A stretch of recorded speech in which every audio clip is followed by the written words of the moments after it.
Satu dapur Satuan Pelayanan Pemenuhan Gizi atau SPPG di Palembang, khususnya di Ilir Barat 1 Lorok Pakjo, dihentikan sementara selama Ramadan karena menyajikan menu yang tidak layak konsumsi dan tidak sesuai ketentuan penyajian.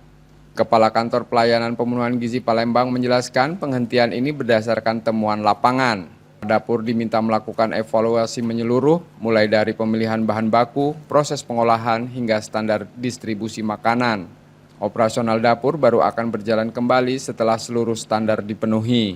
Memang ada salah satu SPPG yang kita ajukan untuk disuspend stop sementara operasional program distribusian MBG ini dikarenakan memang menyediakan menu yang tidak layak untuk konsumsi dan tidak sesuai dengan standar SOP-nya BGN, sehingga pada bulan suci Ramadan ini untuk kegiatan di SPPG tersebut kita stop operasional.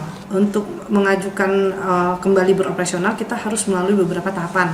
Tentunya ada evaluasi yang menjadi catatan harus segera diperbaiki.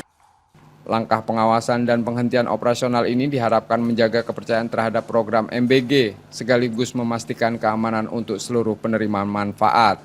Muhammad Reza Pahlevi, Kompas TV, Palembang, Sumatera Selatan.